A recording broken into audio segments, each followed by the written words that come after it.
직장 동료인 K코상은 2년 정도 전에 남편의 전근을 따라 아들과 함께 이사했다. K코상은 밝고 싹싹한 분으로 점점 여러가지 이야기를 주고받게 되었는데 최근 들어 조금 기운이 없어 보였다. 그러다가 나도 몰랐던 의외의 이야기를 듣게 되었다. 그녀는 이사 후 정리도 끝마쳤고 일에도 익숙해져서 겨우 안정을 찾을 즈음 취미인 조깅을 다시 시작했다고 한다. 집 앞에 둑을 따라 콘크리트 제방이 있고 폭이 80m는 되는 큰 강이 흐르고 있다. 그녀는 일이나 날씨에 따라 매일은 아니지만 저녁이면 거의 산책에 가까운 속도로 둑 위를 달렸다고 하는데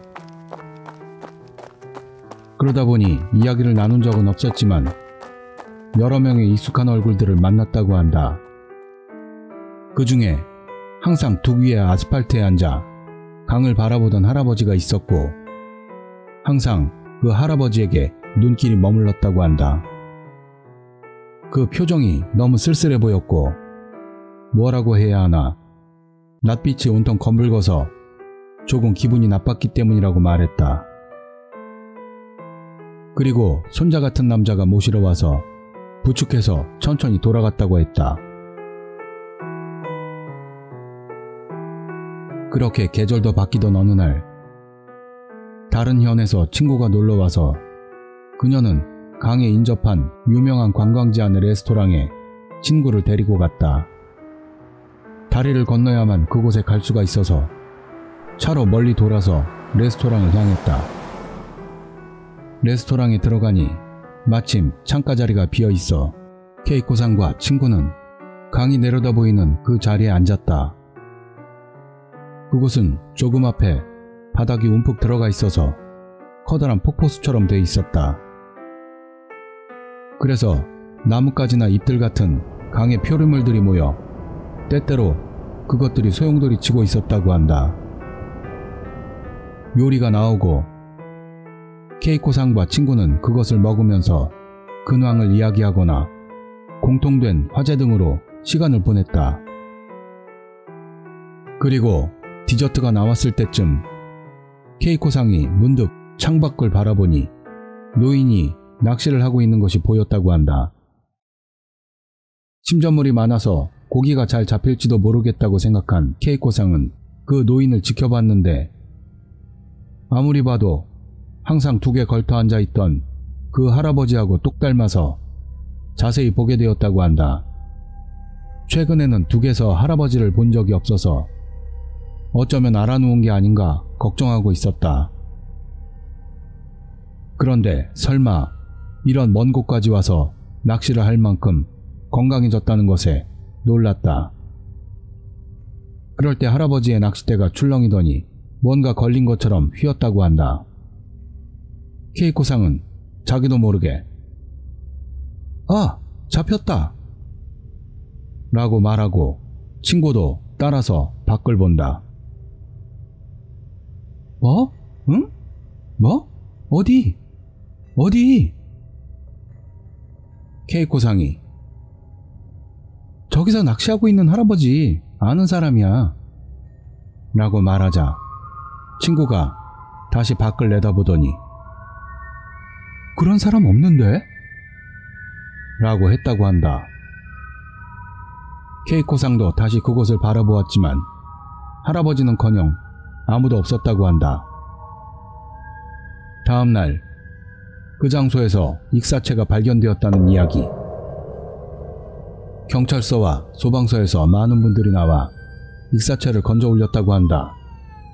근처에 사는 사람들이 모여서 건너편 강가를 바라보면서 일을 마치고 돌아오는 K코상에게도 알려줬다고 한다. K코상은 어제 그곳에서 친구와 식사를 한 것을 생각해내고 기분이 나빠졌다고 한다. 어쩌면 그 낚시를 하던 할아버지가 익사체를 끌어당긴 게 아닐까 하는 생각이 머리에서 떠나질 않았다고 한다. K코상은 지금 그곳에 거주지를 고른 것을 굉장히 후회하고 있다고 말한다. 그것은 강의 무서움을 눈으로 보았기 때문이다.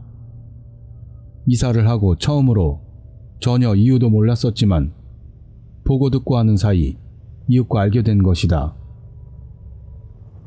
가끔 이른 아침부터 강 위를 헬리콥터가 날아다닌다.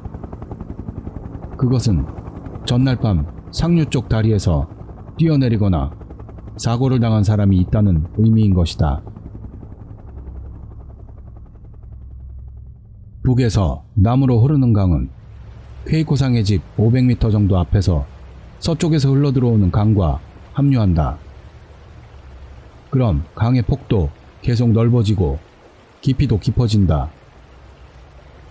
그래서 케이코상 집 앞 근처에서는 합류하는 물살로 흐름이 막히고 여러 곳에 깊은 소용돌이 같은 게 생긴다. 여기에 상류에서 흘러온 표류물들이 휘돌아 쌓인다. 사람도 마찬가지. 헬기는 그 근처를 세심하게 수색한다. 그러다 보면 흘러내려온 사람이 발견되곤 한다고 한다. 이른 아침부터 헬기의 굉음으로 눈이 떠지는 날에는 이불 속에서 아, 또구나 하고 생각한다고 한다. 또한 같은 강가에서 더 무서운 것은 큰 비가 내리면 부른 물의 수위가 상류에서 한꺼번에 상승하면서 범람하는 일. 강 건너 벚나무조차도 수몰되고 제 방에 서서 보면 강폭이 단숨에 넓어진다.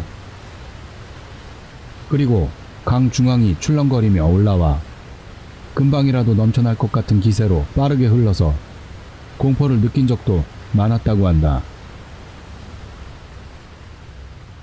그와 관련해서 강가에는 도리이가 많이 있다. 재어보면 8개 정도 있는 것 같다는 이야기.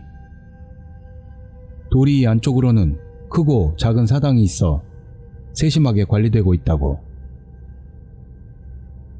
그중 반은 개인 사유지 부지 내에 만들어져 있어서 조사해보니 역시나 강의 범람과 큰 불이 일어났던 역사에 기인하는 것 같이 보인다고 말한다.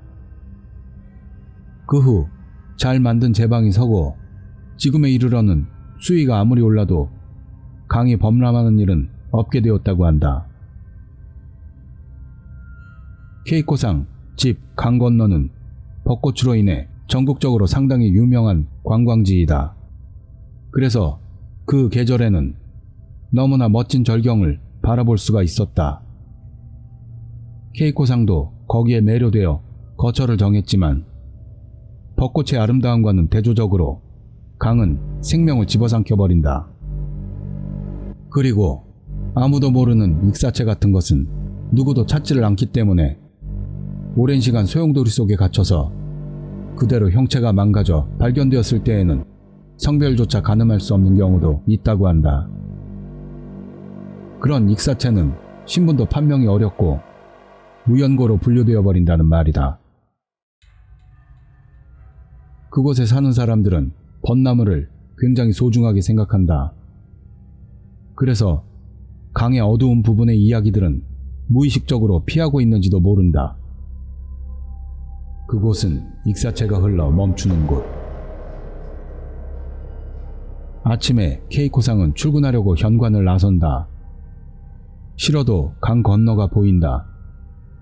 산책하는 사람들, 자전거 길을 달리는 자전거들, 그리고 때때로 어렴풋한 안개 속에서 낚시하고 있는 할아버지가 보인다고 한다.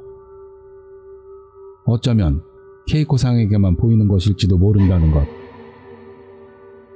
지금 케이코상은 이사할 곳을 찾고 있다고 한다.